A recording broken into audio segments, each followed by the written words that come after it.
Nós estamos de volta. Nesse bloco a gente fala sobre excesso de cuidado, superproteção na relação entre mãe e filhos. Aproveita a oportunidade para tirar suas dúvidas pelo nosso WhatsApp. O telefone é 11 3337 5886. Eu tenho o prazer de receber a minha amiga, psicóloga clínica, doutora Triana Portal. Doutora, obrigada por ter vindo. É uma alegria te receber aqui. Eu que agradeço. A alegria minha também estar com vocês. Vamos falar desse tema? Não sei se eu não me identifico com excesso de cuidado ou superproteção. É difícil falar sobre isso, né? Porque falar de um relacionamento... Acho que aqui a gente vai focar no relacionamento mãe e filhos, né? É difícil entender a dosagem desse cuidado, né? E o quanto isso não é mais sobre a gente, mãe, do que com a criança mesmo, né? Ali, aí, veja bem, eu acho que eu vou achar o Lucas uma criança, mesmo quando ele for adulto e tiver casado e com filhos, né? Isso é muito complicado, né? Sim, é bem difícil. E quando você vai falando, a gente pensa, né? Assim, você quantifica o quanto é de excesso ou não, né? A gente se você for perguntar, talvez a pessoa fale, não, eu sou simplesmente uma mãe zelosa. Perfeito. Eu não sou super protetora, a pessoa vai ver com os olhos dela. Claro. Né? Ou uma pessoa que é quase negligente pode se ver como uma mãe cuidadora, uma mãe equilibrada nos cuidados. Então, existe o referencial, né? Mas a gente tem um padrão, né, de, vamos dizer, esperado, né, de cuidados, e para quem está de fora acaba percebendo e vendo esses excessos, né? E quando a gente fala de superproteção, né, ou de excesso de cuidado, a gente está falando é um traço de insegurança dos pais no exercício da parentalidade. Né? Então, essa insegurança acontece, você vai me dizer, mas então quer dizer que eu sou uma pessoa insegura? Insegura não no sentido que você não se sente capaz de fazer isso, mas existe muita projeção das coisas que aconteceram com a gente. Então, assim, o que leva, né, a superproteção? Leva a superproteção. Algumas coisas que a gente pode citar aqui, né? Traumas passados. E o trauma, ele não necessariamente é um trauma vivido, mas ele pode ter sido sentido. Então, a criança passou, né, por uma situação e levou aquilo para a vida, como sensação de abandono, de falta de cuidado. E aí, quando se torna mãe, vai dizer, eu não quero que meu filho passe por isso. Claro. Então, eu vou estar em todas as situações para que ele não tenha o desconforto, né? Eu vou evitar o desconforto para ele porque não foi legal para mim, né? Uma outra forma de se manifestar é em reparação. Então, teve um primeiro filho, esse primeiro filho, a mãe estava trabalhando muito, estava ausente, eu estava estudando e não pôde dar muita atenção para esse primeiro filho.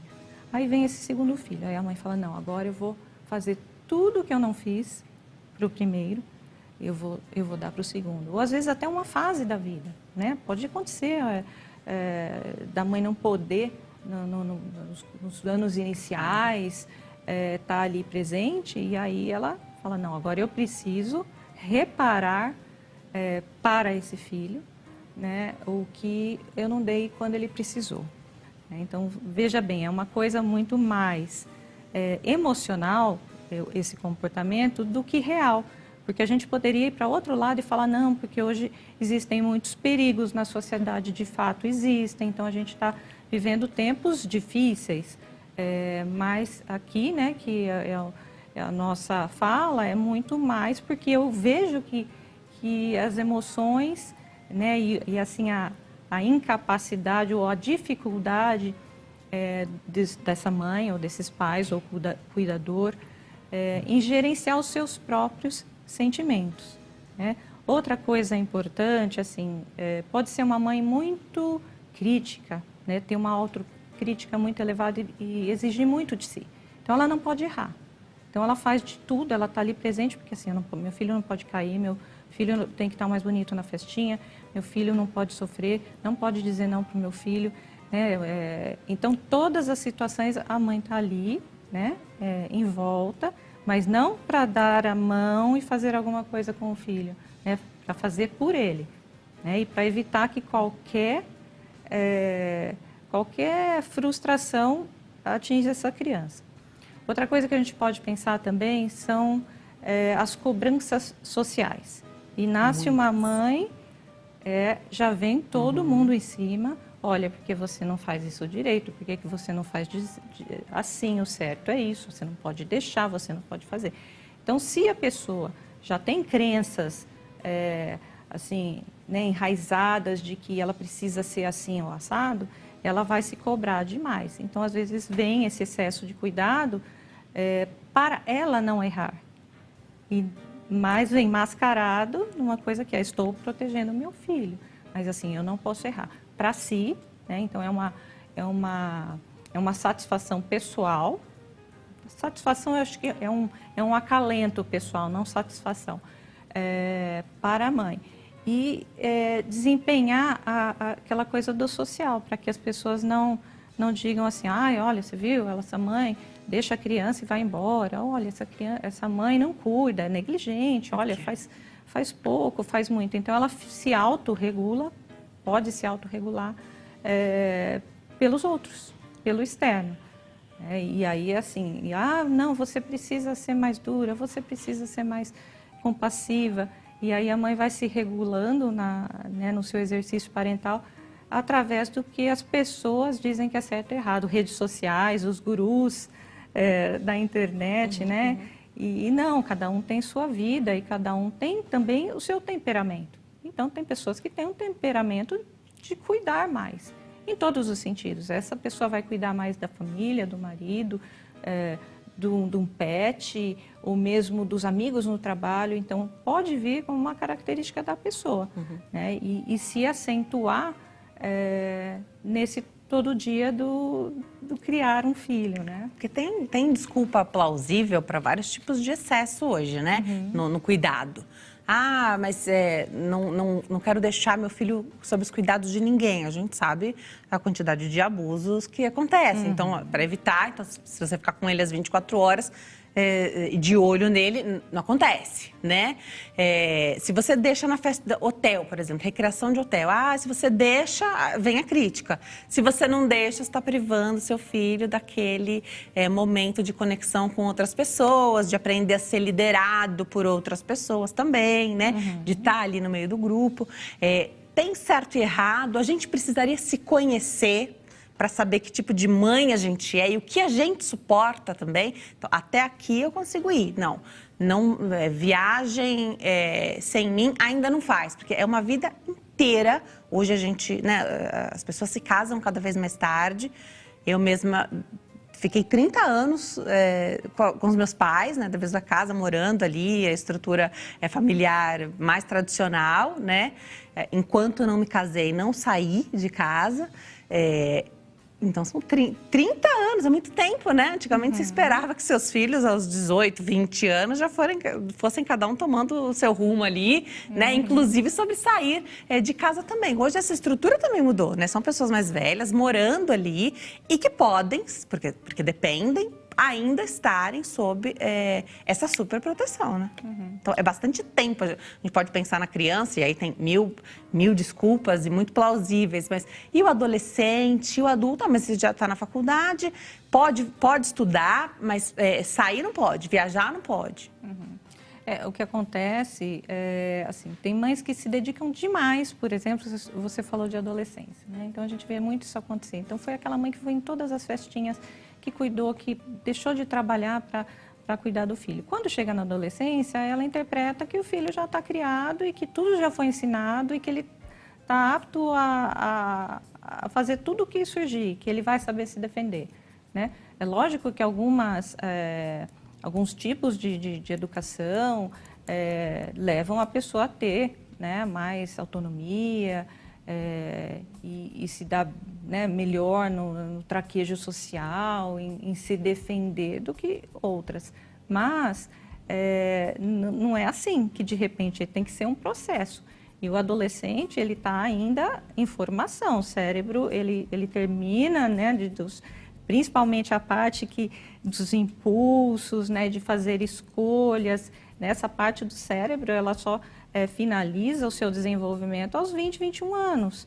Então, a gente não seria super protetora, uma mãe ou um pai, que zelasse com o cuidado de um filho adolescente. Ah, não, pode ir, pode sair, pode ir para qualquer lugar. Não só por a questão real, mas até pelo que se acredita, pelos valores, passar coisas desnecessárias. Quando você falou de uma recreação, você deixa o seu filho na recreação com monitores qualificados que estão com outras crianças. Seu filho pode cair, por exemplo, né, e fazer um corte na testa. Isso é esperado, são coisas da vida e esse tombo vai ensinar alguma coisa. Né? Então, sempre se corre o risco quando você vai para a escola também. Né? Pode ter um acidente na escola, pode ficar doente, mas é isso que vai preparando para a vida. E muitas vezes o excesso de cuidado vem cerceando esses aprendizados necessários na prática diária. Então, é aquela mãe que vai, o que eu falo ali ao lado, né? Então, não chega aqui, vai bater nessa quina. Ah, não, vai pegar o leite, vai derrubar, deixa eu fazer. Ah, não pede para a criança fazer alguma coisa, até para ela se sentir útil. Vai lá, pega um copo para a mãe, ou faz isso. Ou não fala, não, pode fazer você. Ah, eu quero isso. Então, fala e pega. Ah, não, você precisa esperar um pouco. Então, evita qualquer frustração em nome do que, eu sou uma boa mãe. Perfeito. Né? Então, o quanto que é para si, né? Porque daí eu tenho esse título de boa mãe. Já te pergunto sobre quanto essa superproteção pode vir cheia de cobrança depois. E aí, para mim, aí é que é o problema. Tá? Porque se for só a superproteção bem ajustado ali, né? Um pouquinho, às vezes tem um excesso, mas uma mãe que também trabalha em terapia essa questão e uma criança que também às vezes tem a possibilidade de, hoje é muito mais comum, né? Crianças fazerem, já desde a infância já fazerem terapia, acho que isso ajusta, equilibra de alguma forma, mas quando vem a cobrança, para mim, esse é o problema. Já volto para saber da questão da cobrança. Hoje fala-se muito de ter um filho para ter alguém para cuidar de você, né? Eu acho isso bastante egoísta. Já a doutora explica para a gente, enfim.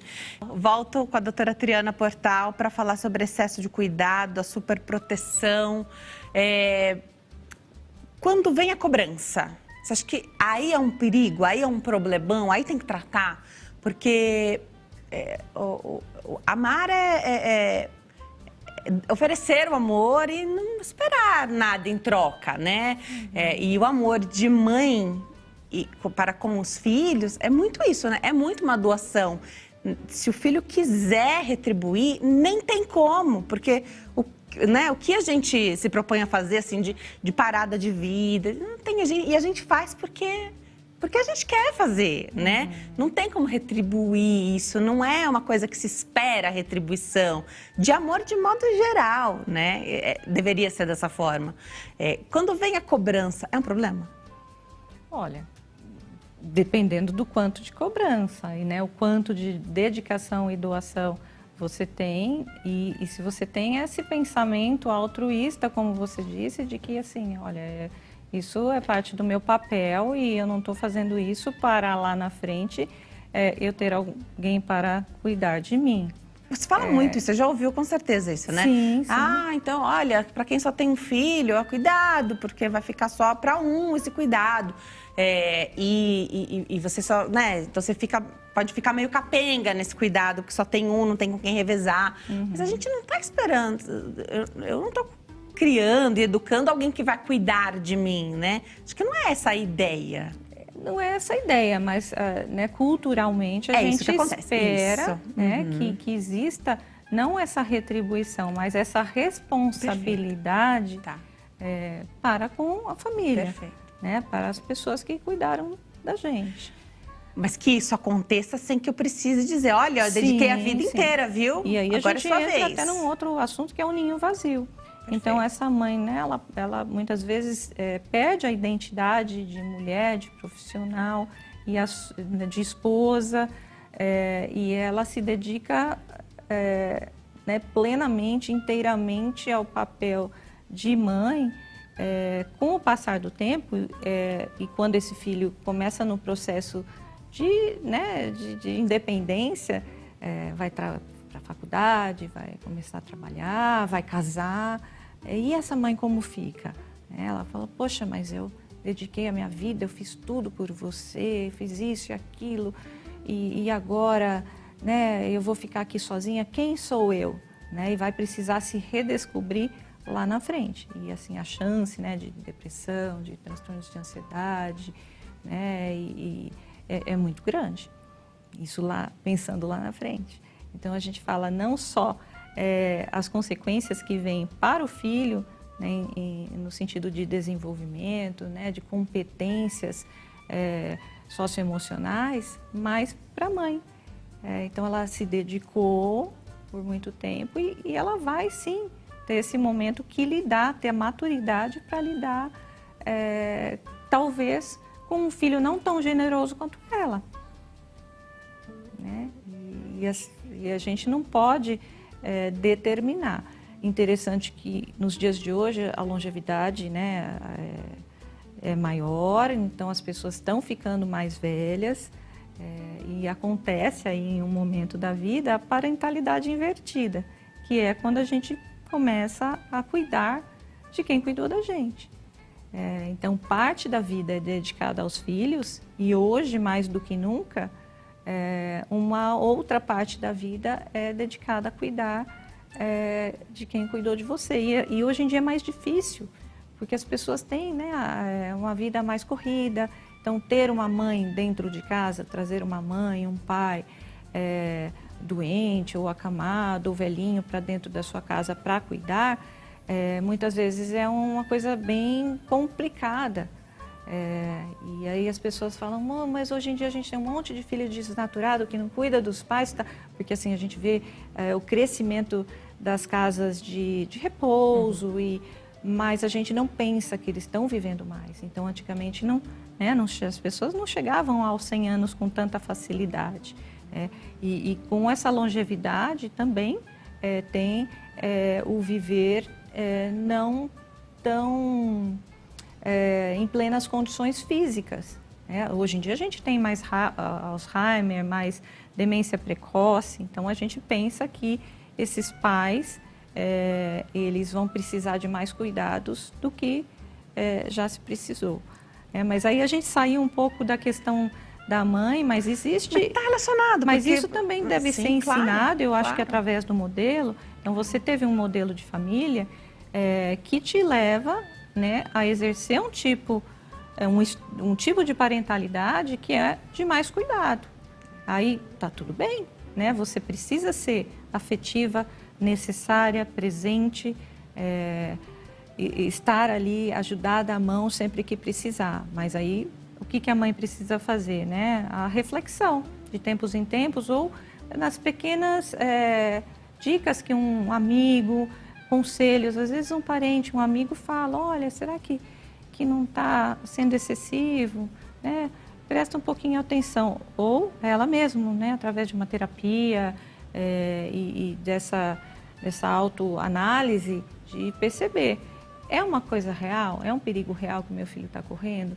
Ou é uma dificuldade minha em lidar com as minhas angústias que está fazendo com que eu evite que ele sofra, né? E cresça. E cresça. Aí não cresce, né? Quando essa superproteção impede esse filho, essa filha de estudar, por exemplo. Não pode fazer faculdade porque aí tem que ir de ônibus, a faculdade é mais longe do que o colégio, que era pertinho, dava para ir a pé. Não vai pegar ônibus, não vai. Eu não vou ficar te levando. O que fazer? Aí é um adolescente que hoje está muito bem informado, que sabe que aquilo potencialmente é prejudicial a ele, e que não vai passar, né? Porque se ele não pode ir para a faculdade, provavelmente não vai conhecer alguém, não vai ter essa, né, da paixão, né? Não vai, alguém que não vai namorar, de repente, não vai, para quem não tem compromissos como igreja, né? Que você tem outras partes sociais ali da vida, né? É escola, é faculdade que faz isso, né? Sim, e tem aquela mãe que assim, eu não vou ficar sozinha enquanto você está fora, você precisa ficar comigo. E aí há como que uma chantagem, vamos dizer assim, emocional, né? E isso gera muita culpa, né, no filho, que ele não está atendendo, né, as demandas. Isso não deve acontecer, né, as demandas desse filho. E talvez, se foi uma criação de superproteção, esse filho já não tem coragem de alçar esses voos. Ele já vai dizer, não, realmente, é muito temeroso, assim, né, é muito difícil, será que eu vou dar conta? Ele nunca sofreu um trauma, mas ele tem trauma porque a mãe provavelmente tem e por isso não deixa alçar esse voo, né? Exato. Então, a gente precisa, assim, né, buscar quando percebe isso, olha, está afetando aí, né, o crescimento, até assim, vamos dizer, né, o futuro dessa pessoa, aí precisa intervenção. Né? Seja de um psicólogo, um profissional, ou então, né, da igreja, de um parente, uma pessoa de confiança para tentar organizar. Mas é difícil, porque envolve o real, a gente pode controlar. Olha, então é perigoso sair em determinada hora, saímos em outra hora. É perigoso ir de ônibus, vamos de carro. Então, isso a gente consegue controlar. Hoje a gente tem muita ferramenta, né? Hoje a gente tem bem mais ferramenta. Disposição ao perigo, né? Você consegue saber onde seu filho está, ligar, acompanhar a câmera. Acompanha trajeto ali pelo carro de aplicativo, né? Sim. Então, hoje é possível, mesmo através do celular, fazer um monitoramento ali, se a questão é a segurança, né? Mas dói. E aí dói na mãe mesmo, né? Porque você imagina, a criança vai sair de carro dirigindo, não é mais criança, né?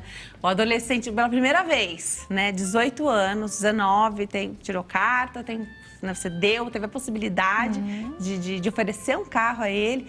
O coração fica na mão, com certeza, mas precisa confiar também, né?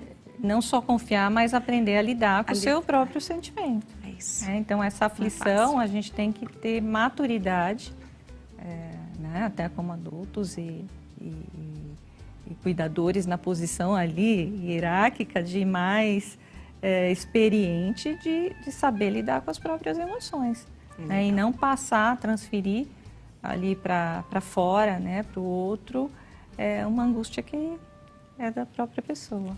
Vamos de perguntinha do público, saber o que chega para nós pelo WhatsApp? Pergunta da Isaura, de Vila Velha, Espírito Santo. Sempre tratei meu filho com muito cuidado. Hoje vejo que eu era muito rígida, não deixava ele dormir na casa dos primos, ir viajar.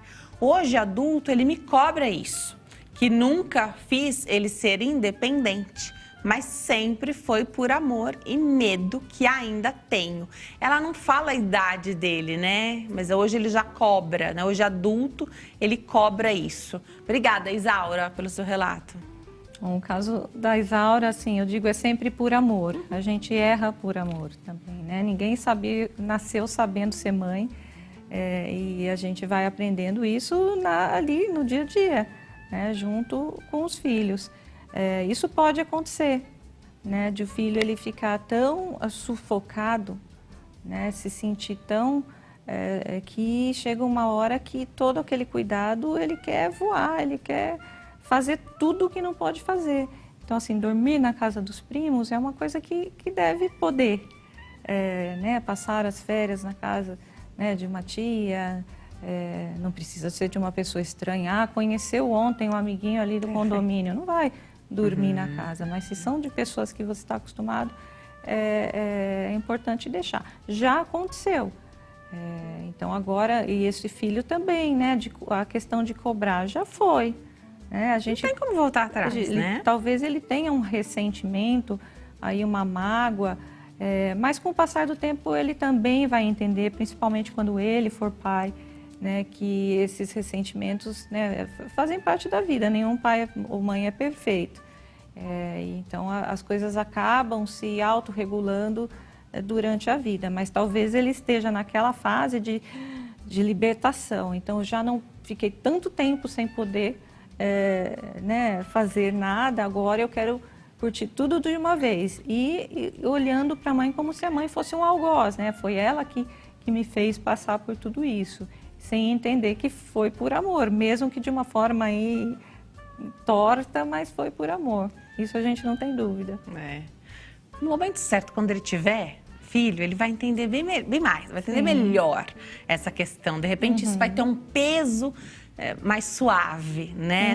Dessa cobrança para a mãe, né? Sim. E precisa ser sábio para não fazer essa cobrança de modo a chatear essa mãe, né? Sim. Porque na lei natural, eles vão embora primeiro, né? Então, a gente precisa saber respeitar também, fez como deu, com a ferramenta que tinha, né? Hoje a gente tem muito mais essa consciência, né?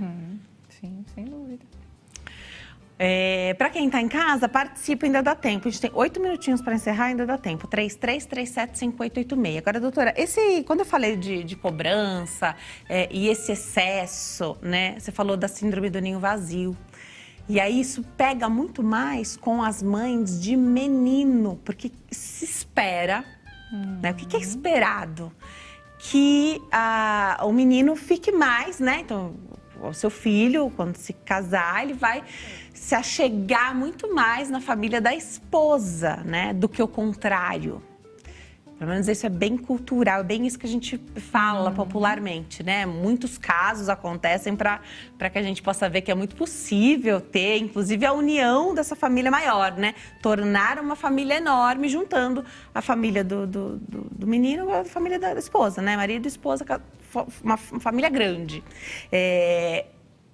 Pega mais esse ninho vazio para quando é mãe de menino. É muito uma coisa que depende da criação e também de você falar, né? O que você espera, de repente, ai filho, olha, quando casar, não vai embora não fica sem me ver, vai me fazer muita falta, porque a gente faz muitas coisas, a gente não faz tudo só porque a gente quer. Tem muitas coisas que a gente faz também que não vão nos atrapalhar, mas porque são muito importantes para outra pessoa, né? O que você falou é fato, né? A gente tem... A maioria dos casos, o menino, né, o filho, o homem, acaba ficando mais com a família da esposa do que com a sua família nuclear de origem.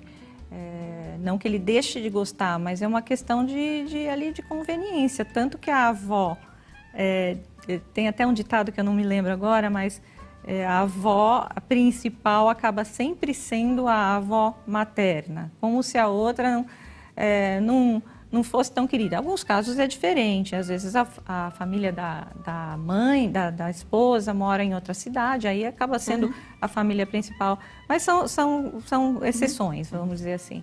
E aí essa mãe tem que estar mais preparada para isso, né? E sendo mãe de menina, assim, ao longo da vida, ela também vai ter outras vivências, né? E a resiliência vem disso, né? De você... da dor, dos momentos de dificuldade que a gente tem, vai aprendendo. Então, ela precisa esperar. Se ela não consegue lidar, né, com essa dor ou com essa sensação de abandono pelo filho, aí ela precisa de ajuda também, né? Então, talvez ela tenha esperado, ela deu bastante para esperar depois.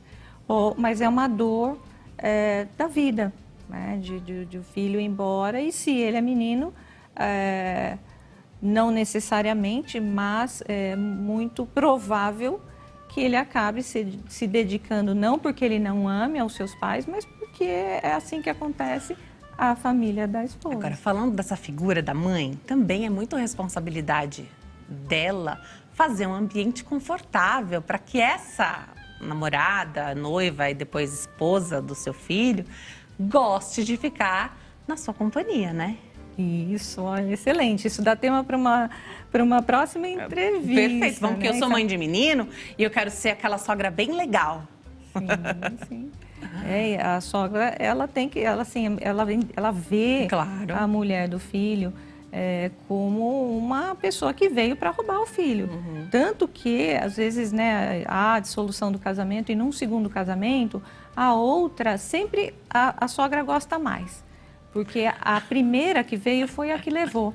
Aí a segunda vem como assim, salvou o meu filho daquela megera que levou embora do meu filho. Então, assim, a bronca da mãe acaba sendo com a primeira. Né? Quando acontece isso, mas a mãe sábia, ela tem que, como você falou, ela não vai entrar em conflito, não vai ficar provocando a nora, não vai reclamar sempre que o filho fez isso ou não fez aquilo, porque aí, assim, ela repele. Então, ela tem que sempre estar ali disponível e alegre, e uma pessoa positiva para que eles tenham vontade, né? Para que essa nora goste, porque brigar com nora não é uma coisa inteligente, a mãe vai acabar perdendo, né? Na maioria das vezes. Né?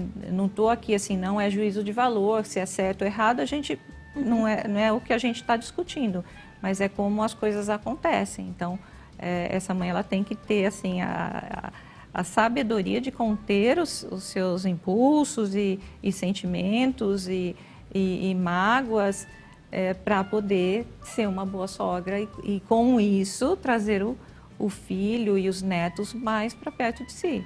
É que muita gente reclama, que a gente já recebeu várias mensagens, meu filho casou e depois ele nunca mais veio me visitar, mas aí a gente também faz vários questionamentos. Mas você chamou? Porque de repente ele não está voltando porque não foi convidado e ali não é mais a casa dele, né? Por mais que eu acredite que a gente se sinta muito confortável para voltar sempre para a casa dos pais, não é mais. Agora você tem sua própria casa, então tá chamando, convidou, mantém esse contato, porque a gente também tem que fazer um esforço às vezes, não só de falar com... Sempre essa conversa é com o filho homem, né? Não adianta só falar com o filho homem, tem que manter contato com a nora, que ela também agora é integrante da sua família, né? Saber se está tudo bem, demonstrar interesse, cuidado. E demonstrar respeito ao papel da esposa. Porque muitas, elas vão na casa do filho, abre guarda-roupa, diz que está tudo desarrumado. Aí não está ajudando. Se queixa da comida da nora.